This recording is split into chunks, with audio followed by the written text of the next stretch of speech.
Yes, hello Bibol. Magandang gabi. Magandang gabi Bibol. Halo-halo. So ayan, magluluto na naman tayo ulit ngayon. Ayan. Ayun yung ginawa ko nung isang araw na giniling. Giniling na manok yan.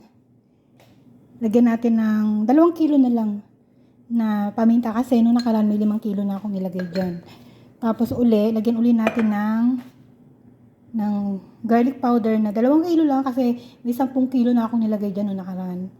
Ayun, ganun. May itlog na yan. May itlog na 3 piraso na nakahalo dyan. At lagyan natin ng konting harina. Ganun, pumapaling-paling ang aking video. Ilagyan natin ng mga 2 kilong harina. Yun, ganun lang yan eh. Yan. Tapos, saka natin i-mekos lang natin yan. Ganyan. Ay ha, this time naka-gloves po ang person. Kasi malamig. At nilagyan ko siya ng konting chili powder para medyo konting nangangagat. Kailangan may kagat para masarap. Ganon!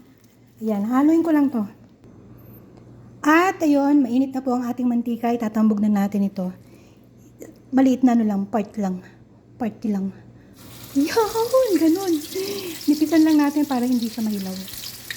Yun, ganon. At makalat nga po. Ganun. O, bilisan lang natin ng mapanipis. Ganun lang. Ayan na po siya. Namumula-mula na. Medyo mapula na. Burger patty. Hindi lang siya masyadong bilog na bilog. Pero all in, ang lasa niya is para siyang burger. Para siyang patty. Ganun. Yes, hello Bibol. Okay, alright. Luto na. Hangoy na. Ganun, hangoy na po natin ang ating okoy. Okay naman ngayon. Kanina burger patty. Ngayon okay na lang siya. Pinaganda pa ang tawag eh. Okay lang naman to eh. Chicken okoy po to. Ganon. So, luto na. Ayan. Yummy yarn. So, yan na yun. Pero meron pa akong isasalang. Pero yan na lang muna kasi sobrang haba na ng aking video. Okay. Cooking chef, assuming, pretending. Hindi po ako chef. Nagsiship-shipan lang.